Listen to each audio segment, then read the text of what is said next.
Hey everyone, and welcome to the channel. So today we get to take a look at the 2024 Lexus IS350 F Sport. Huge shout out to Hendrick Lexus Northlake for providing this very popular sedan for me today. Take a look at their website, that link is down in the description. This 350 is finished off in incognito. MSRP is just over $46,000. Now this is powered by the 3.5 liter naturally aspirated V6. It's paired to the 8-speed automatic, pumping out 311 horsepower, 280 pound-feet of torque. That power is sent to the rear wheels, propelling this 3,800-pound sedan from 0 to 60 in 5.5 seconds.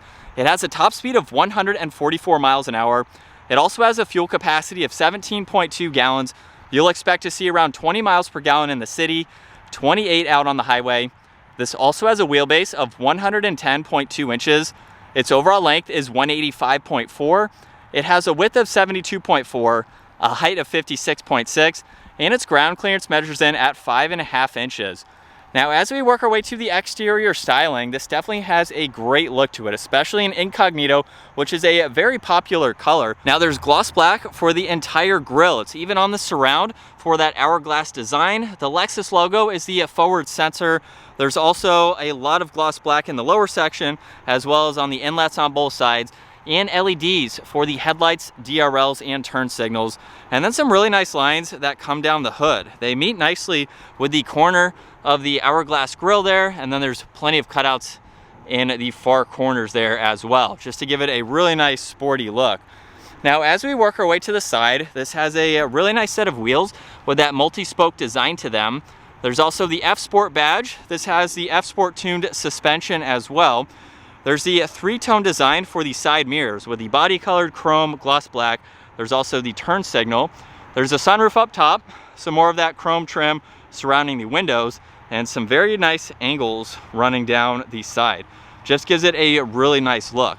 Now, as we take a quick glance at the window sticker, there's really no options for this. We have the power moonroof as well as the illuminated trunk sill, and that's about it. There's a few minor options there too, but those are the two big ones for this model. In back, there's gloss black for this trunk mounted spoiler. There's a backup camera, LED taillights with that bar that runs right through the trunk. There's more gloss black in the bumper, as well as the dual exhaust on both sides, and 3 fins in that diffuser too, just to add to that sporty look. Now there's also F Sport, very light at the bottom there, and then there's a button up underneath, or you can use the key fob to open up that trunk lid. Now this trunk is currently packed full, so you can get a good idea about how much cargo space this has. You can also fold down the back seats as well, just to get a little bit more interior space if you need it. And then there's one grab handle up top with the light trunk lid.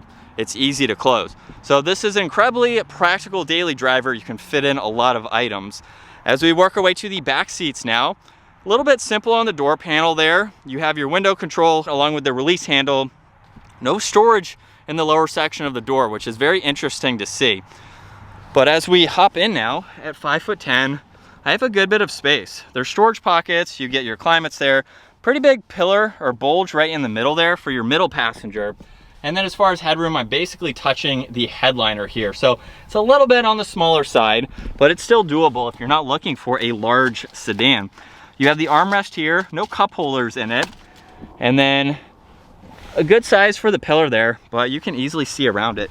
And then I have enough clearance for my head, so I'm not hitting the roof line there. For the door panel up front, there's your window adjustments along with your side mirror adjustments. You do get storage space up front. And then we have the power operating front seats. And once we hop in, let's start this up and take a listen to it.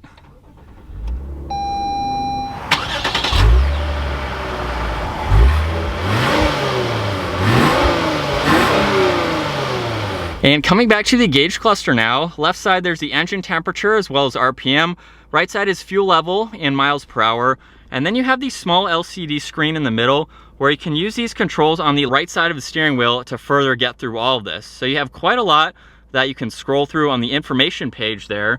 You can look at music, pull up your cruise control with your lane keeping assist, any messages.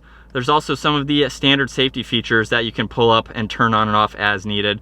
And then we're back to the rest of this general information. Now this also has paddle shifters. On the right side, there's your lane keeping, distance pacing. There's also a pages icon to get you back to your home there. And then on the left side, there's mode, tuning, you have Bluetooth and voice controls. Now tucked away on this left side, there's the automatic headlights, along with a dimmer switch. You have your trunk and hood release, odometer. There's one air vent. You have some leather for the gauge cluster there. And then with this infotainment system, you have a good bit to go through. You have audio along with your ranges here, and then you can pair your phone as needed.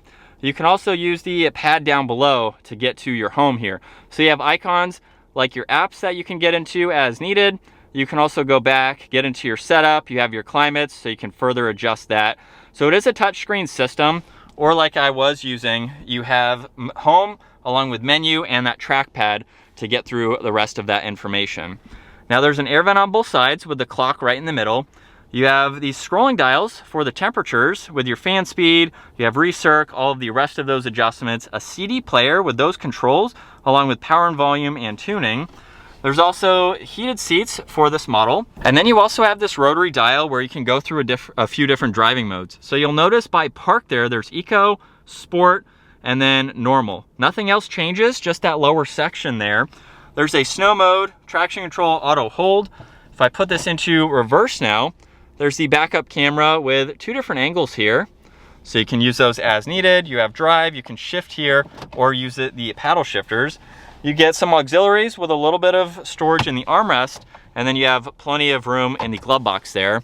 There's the rear view mirror, and then you have adjustments for your dome lights as well as the sunshade and the sunroof there. And then here's a look at visibility. Over both shoulders, it's pretty easy to see. You also have a large gap between your side mirrors and the A-pillar. So that gives you a lot more visibility over on that passenger side. As we set off now behind the wheel for the Lexus IS350 F Sport, I have reviewed quite a lot of these this year just because this is a very, very popular sporty style sedan. A lot of people like to see the different options that you can go with. For this model here, I'm surprised to see we only have heated seats. A few of the other models I've checked out, you can get ventilated seats as well as a heated steering wheel too. So for the 350 F Sport, we have kind of the base model with not many options, if any. Sunroof is pretty much the only major option that this model has. So that's something new to me. I thought the F Sport package included a little bit more, but it's mainly just that F Sport tuned suspension, the wheels, all the F Sport badging, and then you can go different options from there. So behind the wheel now, this is a really fun vehicle to drive. A lot of people like this because we have that NA V6. It's something that is very reliable. If you want a little bit more power, you can go with the IS500 F Sport, which will give you that NA V8. So we have two very sporty style sedans that are going to be very reliable. This is a vehicle that you can have a lot of fun with for several years because this could be your only vehicle for quite some time. Now, one comment that I want to address with both the 350 and the 500 is the low-end power that these cars are lacking slightly. Now, this is a brand new vehicle. I'm not doing any performance driving, but I've been able to drive some and get in the higher RPMs. We were even in an IS500 out on the Daytona racetrack where we were hitting racetrack speeds, which was very impressive to see. So these cars, they can be impressive. They have a lot more response and power in the higher RPM range. Maybe there's a tune or some modifications that you can do with it being the NA V6. It's a pro because it's an engine that lasts. It's a con because it's a little bit harder and a little bit more expensive to get some power out of it. You can't tune it like you would a turbo engine, but you could maybe supercharge it or throw on a turbo, which is going to cost a significant amount of money, versus tuning turbo engines for much less and being able to crank out some more power. So there's positive and negatives, but it does shine in the higher RPM range. But as far as just driving it in general goes, it's a very comfortable feel. We have the F Sport tuned suspension, so it's a little bit on the rougher side, but it's a daily driving type of suspension to give you a really good blend.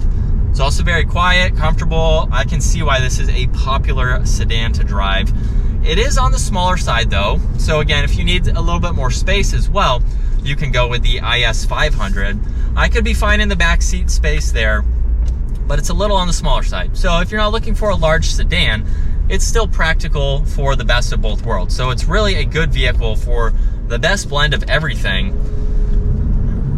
and even something that you can take around some twisties. So it's going to give you the handling characteristics, not necessarily power, but you can get those handling characteristics, take this on some twisty roads, out on the track like I've been able to experience, and have a very nice, reliable, and fun, sporty sedan. So we're still in sport mode, second gear. I have the gear position on, so I can look at that diagram. Here we go with a mild acceleration.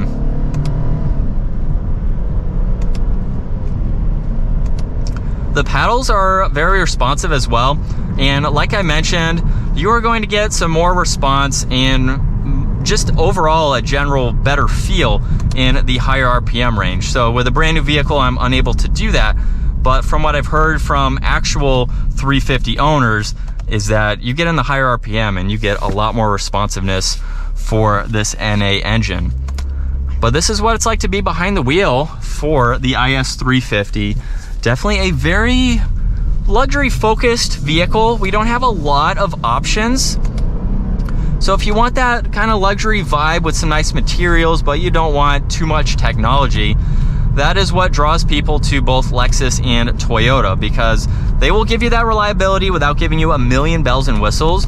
You can hook up your phone, and that's pretty much all you need in today's world. You can play music from there, navigation, everything you have is in your phone. So you just have the screen for your phone and then all the physical buttons for everything else. And in regards to its drive, it will give you a nice, comfortable feel to drive this every single day. And as far as maneuverability goes, with a quick 3-point turn, we have an incredibly tight turning radius there. So very impressive to see. So it doesn't limit where you can take this, and we have some good ground clearance as well. So you really don't have to worry about driving anywhere. You'll have plenty of clearance, a small vehicle to be able to maneuver very well, and just a solid sedan in general. So if you want a vehicle that could be a 10+ year vehicle that you won't get bored of, you have a lot that you can do to this vehicle as far as the aftermarket world goes, if that's something that you are interested in. Not everyone is, but in the stock configuration here, I wish it was a little bit louder. I wish there were some drive modes to make it louder, but that's just a personal preference. It's not quite that sporty, but for being the F-Sport package, it would be nice to see some of those performance aspects to get a louder exhaust, maybe some different suspension settings in general. Could be something neat to see for this. And quite possibly there could be a complete redesign or refresh for the 350 F-Sport at some point. Would be nice to see. It's starting to get a little bit outdated, and our turning radius is pretty good, but that's why people like it, for its simplicity. But it would be cool to maybe see a twin turbo V6 or something at some point in the future. But that is going to wrap it up for the Lexus IS350 F-Sport. Once again, huge shout out to Hendrick Lexus Northlake for providing this sedan for me today. Take a look at their website, give this video a huge thumbs up, and consider smashing that subscribe button so you don't miss out on our daily uploads. I will see you all in the next video.